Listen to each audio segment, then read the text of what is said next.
I'm Jim Check. You're watching Now Media with me, John Carpay from the JCCF, the Justice Center for Constitutional Freedoms here in Canada. We're here to talk about Bill C-2, the path to a police state. Maybe, John, if you could just kind of like fill people in on why that looks like it might be a path to a police state here in Canada. So Bill C-2 has provisions in it to criminalize the use of cash, to allow Canada Post to open mail, for customs officials to inspect goods destined for export anywhere in Canada, regardless of where they're located, and warrantless searches by police of premises, and legal obligation for anybody who uses a computer is now designated an electronic services provider and has to give access to their software to government officials without a warrant. It's just, it's over 100 pages long. I haven't even been able to read all of it yet, but it's just frightening, and it's a big step towards Canada becoming a police state. And when we say computer, that also includes your cell phone, I take it then, because your phone is basically a computer as well. And that's, I think, most people believe their cell phone is like, I think they'd give up their clothing and their money before they want to give up their cell phone. And I think for a lot of people, there's a lot of personal stuff on that cell phone. Well, and the government's not asking you to give up your cell phone. The government's, if this legislation passes and comes into force, the government's saying that government officials will have access to it, easy and ready access without a warrant.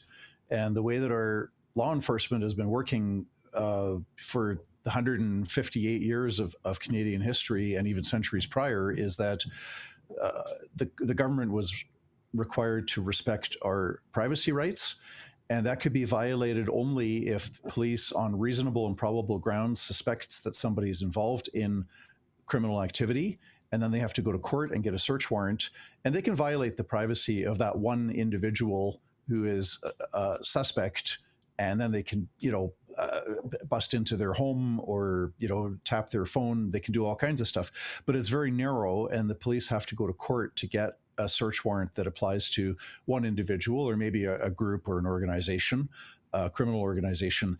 Everybody else's privacy rights are respected. Bill C-2 repudiates 158 years of Canadian tradition by, giving Canada Post the right to open mail, criminalizing cash, and then these warrantless searches that Canadians have to comply with, because it's worded so broadly that pretty much every Canadian using a cell phone is an electronic services provider. This is not restricted to the big giants like Rogers or TELUS or Google and so on. Yeah, and this was pitched as the Strong Borders Act, but obviously it seems to have tentacles that run past just crossing into Canada. So much of the bill, there is a section of the bill that does make changes to the laws pertaining to refugees and the process by which refugees apply for refugee status, and that they have to do so quickly upon entering the country. There are a lot of changes that pertain to the borders. That is maybe 1/5 of the bill, or a third of the bill. But the other 2/3 of the bill go into just this massive attack on our longstanding privacy rights. So I call the Strong Borders Act, I call it the Strong Surveillance Act, because it gives these powers for warrantless searches and for government officials to have access without a warrant to the computers and cell phones of Canadians. It's very, very serious. And just to be clear, that's not just when you're crossing the border, that's any time then you're saying that this bill would give them the power if they decided that right now that they wanted to look into my cell phone or whatever, that they could do that just because they felt they had cause. They wouldn't have to go get a warrant or anything. They would just, decide to do it. Yeah. And the same thing with criminalizing cash. It will become, if this passes, it will become illegal to use more than $10,000 of cash for donating to a charity or making a purchase from a business or paying an invoice.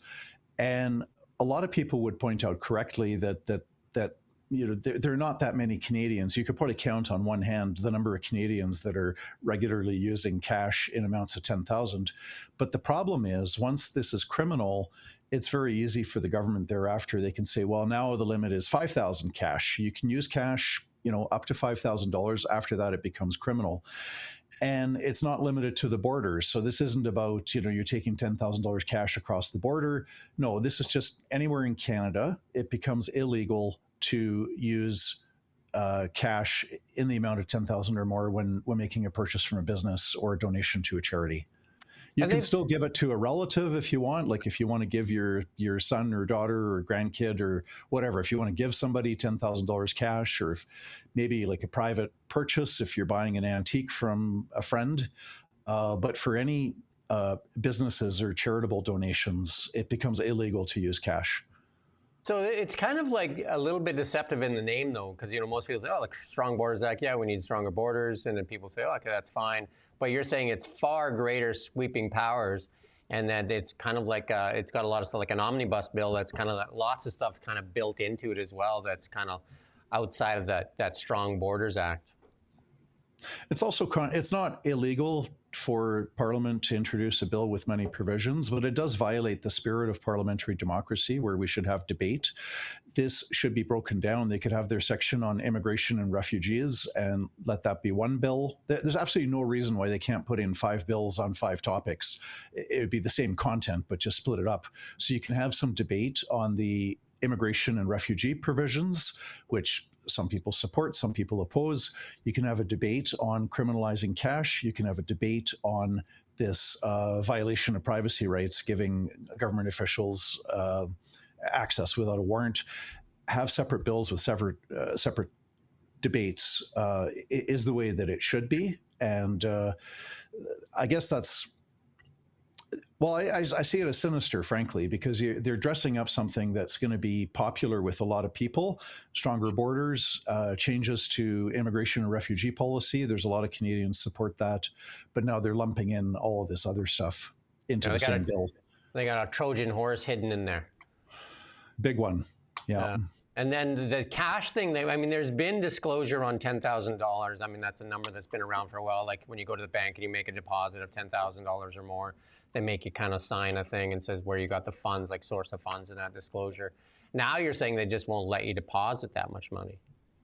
You can deposit it into the bank, but you cannot give $10,000 cash to a charity or purchase something from a business or from a professional. Let's say you get a lawyer's invoice. Right. Those are often more than 10,000. You couldn't use cash to pay for a lawyer's invoice, for example. So it's but you can still deposit it into the bank. You can still possess it, but aside from, again, the example of a private purchase, you buy an antique from a friend. Aside from these private purchases, you can't use cash in amounts greater than 10,000. It's not the problem is it can be then readily lowered to 5,000, 1,000, and before you know it, it's only legal to spend up to $100 at a garage sale, and using cash in amounts greater than $100 is illegal. Once this bill gets through, it's very easy to lower the amount from 10,000 down to 100 or even nothing. Yeah, the one that I think is the most troubling to me is the cell phone one, because I think that again that is something that people hold very dear to themselves, and they wouldn't think under the Strong Borders Act that would give police the authority to kind of go through their cell phone. The standard as well, traditionally, police can search with a warrant if they have reasonable and probable grounds, and here the standard is lowered down to reasonable suspicion. So that's not a very high standard if a police officer has reasonable suspicion to think that you might have something on your phone. It's a dangerous lowering of the standard. And everybody supports law enforcement being able to fight crime, but Correct. We've got a good, healthy process that's been in place for at least 158 years in Canada, that the police, if they want to violate privacy, they need to go to court and get a search warrant. And it is cumbersome, it is time consuming, it's a hassle, it's a headache, but it's worth it because for the other 99.99% of the population, if there's no reasonable and probable grounds to suspect that you're committing a crime, police should have zero rights to enter into your home or be able to look at your computer or cell phone. What do you want to see changed in this bill? Like, what are you advocating for? Well, ideally, this is not likely to happen because they've already packaged it. It's been introduced. It's passed first reading in the House of Commons as is. So it's a big, long 100-page bill. It would take you 10, 15, 20 hours to really read through it. It makes changes to a whole bunch of different pieces. It makes changes to the Customs Act, makes changes to the Drugs and Controlled Substances Act. It makes changes to the Criminal Code. It introduces a brand new piece of legislation called the Authorized Access to Information Act. So it is huge. I don't think it's realistic to expect that the government's going to withdraw it and break it up into 5 or 6 bills. So what I'm hopeful for is that people will contact their member of parliament, regardless of whether he or she is Liberal, Conservative, NDP, Bloc, whatever. Contact your member of parliament and say, this is a violation of my privacy, violation of a longstanding right to use cash, violation of a 158-year-old tradition that I can send a letter and know that it will be illegal for Canada Post to open it. I mean, maybe it does happen from time to time, but at least it's illegal. Now it's going to become legal for Canada Post to open your mail. This is police state stuff on a level of, Mussolini, Stalin, Hitler, Mao, Pol Pot. I'm not exaggerating that this turns us not entirely into a police state, but it's a huge step towards turning Canada into a police state. So I hope people will contact their member of parliament. And what has been the stance from the other parties? Obviously, the Liberals want it because they're the ones proposing this. But what is the stance from the Conservatives and the Bloc and the NDP and the Green, I guess? The Conservatives, I anticipate, would be voting against the bill, and I apologize. I haven't yet looked into what the NDP, the Bloc, and the Greens are going to do about this. We did get there was one NDP member of Parliament, I believe it was Jenny Kwan. I think she's in a Vancouver area riding, and denounced it very strongly. So maybe the NDP in this parliament is going to be a bit different from the NDP in the previous parliament that supported pretty much everything the Liberals did. So there's actually, I'm going to look into what the Bloc's position on this is. But this is why it's important for Canadians to contact their MPs. I asked my friend here, ChatGPT, what came up, and it said that the Conservatives had criticized it on infringing on Canadians' privacy and financial freedoms. The NDP have voiced strong, you said, Jenny Kwan has voiced strong opposition, labeling the bill as a step towards a surveillance state, agreeing with you there. And the Green Party, Elizabeth May, has raised the alarms of the bill's potential to undermine civil liberties and refugee rights. In the Bloc, said Bill C-2, sending Bill C-2 to committee for an in-depth study, but has expressed significant concerns. I guess the good news in many of these things is the committee stuff that is a little bit different now with NDP not having official party status. So in committee now, it's the Liberals, the Bloc, and the Conservatives, right? So a lot stronger opposition there, right? As opposed to the NDP would just rubber stamp everything that went through. Yeah, absolutely. And the Liberals do not have their majority in the House of Commons. But the Bloc, for example, and I'm working on a paper on Bill C-2. I wanted to get it completed 10 days ago, but it's so massive. But I'm going to see to it that gets translated into French, and I want Quebecers to contact their MP, again, whether Liberal or Bloc. But a lot of the party, most politicians are followers, not leaders, and I don't mean that in a derogatory or pejorative way. When MPs hear from their constituents in large numbers, it does impact the position that MPs take. Yeah, and especially in this day and age when definitely populism really plays a big role in politics, and if they hear enough then all of a sudden they change. We've seen it. We've seen it happen when they've changed positions on carbon tax, right? Like the carbon tax, which the liberals where the older liberals were willing to die on that hill. But also it says civil society and advocacy group, over 300 organizations, including human rights groups, legal experts, and civil liberties advocates, have united on the demand to withdraw Bill C-2. So there seems to be quite a bit of opposition to Bill C-2. And it seems like on the surface, like what you're saying, Strong Borders Act, yeah, everybody should be like, yes, let's have stronger borders, let's have better immigration policies and all that stuff. But then hiding a Trojan horse in there doesn't seem to be very fair. No, it is legal for to introduce a bill that covers many topics, but it definitely violates the spirit of parliamentary democracy, where we should be able to have separate debates on these very separate issues. I mean, if you're criminalizing cash across the country for everybody, it amounts to 10,000 or more, then that there should be separate bill and a separate debate on that. And the same goes for all these new surveillance powers being given not only to police, but also to peace officers. And the criminal code defines peace officers as including mayors and reeves and sheriffs and prison guards. And there's a long list of government officials who are peace officers who will get new search powers that they've not had previously. That should be in a separate debate, separate bill subject to separate debate. But as it stands, nothing stops Canadians from doing the right thing and contacting their MP about this. There you go, and that's everybody should know who their MP is, and especially in this day and age. And write a letter, send an email. And their information is available on the websites. If you go to the party, Conservative Party or Liberal Party or NDP, you'll find the listing of the sitting MPs and then the links to their email addresses. And they're all the same anyway. Basically, it's the same last pit and then their name and a dot, first name, last name, and then pretty easy to find.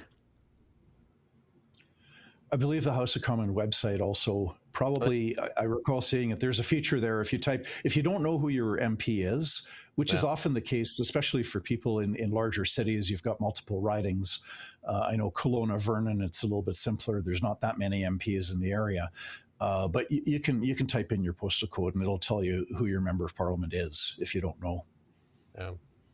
There you go. Anything else you want to add on Bill C-2 today?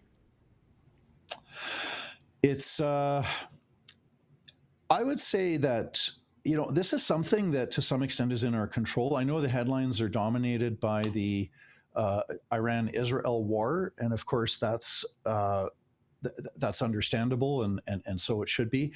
But that's so much outside of our control. I mean, our prime minister and our foreign affairs minister can make comments about it, but really we have next to zero control over what goes on in the Middle East. And again, I don't mean to diminish the importance of it.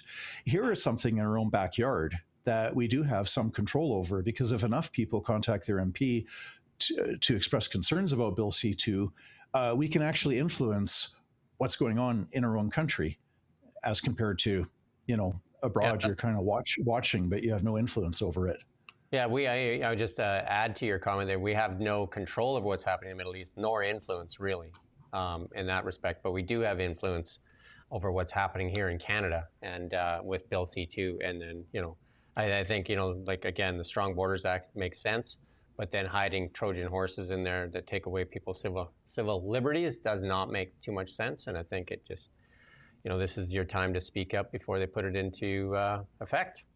I mean, we've seen some other bills come through that have actually, and the Liberals don't like to say they're wrong. Like we've seen this over the past 10 years. Like and I'm going to get on my little soapbox, like Bill C-18. It's clearly a failure, and they won't repeal it as yet. Anyway, it's 2 years anniversary of it.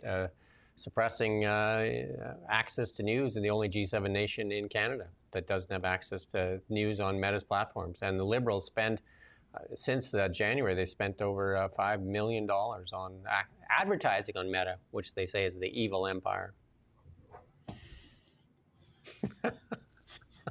It's just lunacy, right? It's absolute lunacy. And same thing with this. I mean, putting stuff like that in Bill C-2 that takes away people's civil liberties, while making it sound like they're helping you strengthen the borders, isn't really letting Canadians know what's really going on. And that's probably the reason they do it. Well, there's an old saying: the only thing necessary for evil to triumph is for good people to do nothing. Yeah. And so, when you got bad legislation, what's going to make it pass and become law is when people do nothing. And so, if good people who care about their privacy rights, take the good grief, at most 15 minutes to look up who your MP is and get his email address and send off an email, not even 15 minutes, maybe 10 or 5 or 2 minutes. And this is something, again, that is within our control as Canadians as to the laws that get passed and that we will be governed by. And I would also say, like, Bill C-18 actually does not help as well in this regard, because media main function is to hold power accountable. And it's really hard to hold power accountable if most of the media in Canada is compromised, that they have to actually be begging for money from the government all the time, because they've had their ability to generate their own revenue suppressed by Bill C-18, which has taken away traffic for most media outlets, at least half, including ours, and taken away half the revenue for most media outlets, including ours. And then they selectively decide who gets funding and who doesn't get funding. So that doesn't allow media to be free and independent, because now they're really, if we look at some of the media outlets, they're taking so much money from the government right now, and that's not a good business model as well. And then they are less, I guess, motivated to hold this government accountable because they need money from them. He who pays the piper calls the tune, and it's true. Right. And the media that are getting government money, which is not just the 1.4 billion that's given to the CBC each year, but there's all these other media, and they might criticize most legacy media is taking like vast subsidies. 35% of journalist salaries are being paid by the government. Yeah, it violates the spirit. Charter Section 2 guarantees freedom of expression, including the media and the press and an independent press. Now, technically, I've thought about launching a court challenge against it, and I think it would likely fail, because the court would say, look, this government funding of media is not directly preventing you from speaking. So a restriction on freedom of expression is one where you're actually gagged, or you can get into trouble for saying something that the politicians deem to be hateful or deem to be misinformation. That's a direct attack. But the problem with the government-funded media, it certainly distorts the free press, because, as you said, a journalist that's getting 1/3 of her salary from government sources is going to be less vociferous and maybe less aggressive in their investigation of government behavior, less aggressive in their reporting, and I'm very grateful for you and so many other independent media outlets, because you are getting the truth out to Canadians in ways that the legacy media, they just won't cover a lot of issues. They've said it. I mean, during the election, the Carney's team said, "Be careful, you can get your funding cut off." I mean, there was an actually open threat there, and it's just, it's actually really. And the sad thing is, over 100 outlets have failed. This is the 2-year anniversary, was just a couple of days ago when that bill got royal assent. Over 100 outlets have failed, and more will fail, because it's not enough money to build a real business model. It's just crumbs. Like Bell Media laid off 4,800 employees and said Bill C-18, is basically killing their business model. Yet, it's almost like they're at this point where they're destitute, where they just have to take whatever crumbs are available. And it just puts them more at the beck and call of a government, and one side of the government too, because it's one government that's deciding, or one party that's deciding who's getting the funding. It's not like it's a separate. It's the Liberals are deciding who gets funded and who doesn't get funded. Yeah, it's bad for freedom of expression. Even again, it doesn't directly violate your right and my right and his right and her right to to speak and to say what you want to say. It's not a direct attack, which means that it would be hard to challenge in the courts, but it's very distorting. And I would hope that 5 or 10 years from now, we're past this government funding stage and everybody's on a level playing field, and the different media get their money from their subscribers or advertising or both. A business model that works, that's independent of the government. Yeah, independent of the government. Absolutely. It's crucial. So another thing to talk to your MP about. Yeah, there you go. And I'm not lumping CBC in there because it's basically that is the public broadcaster, but I'm saying all the other media definitely shouldn't be taking money from the government. And the CBC thing is a different discussion as well. But I mean, we can only have a free and independent media if we're not reliant on the government for funding. It's a model that we use at the Justice Center. We don't ask for or receive any government funding, and we're funded 100% by voluntary donations from Canadians. And it's a good model. You know, people who support what we're doing, you know, on speaking out against Bill C-2, and we've got a team of lawyers across Canada. We have dozens of court cases, but nobody is compelled to support it except if you choose to. And it's a good model. It works. And people can find you if they go on X. They can find you at JCCF. No, that's the website. JCCF.ca is the website. And then if they're looking for you on X, they can find you at JCCF Canada. Yeah, absolutely. Go. And then you can find more information at the website there at jccf.ca, including if you want to make a donation. There you go. Thank you for your time today, John. Thanks for yours. And thanks for having me on your show. And let's chat again. Let's talk again. I look forward to it. Have a great rest of the day. Yeah, you too. And we do thank you for watching Now Media. We don't just report the news. We live here too. We're your neighbors, bringing you stories that matter to all of us. No government funding, no outside influence. Kelowna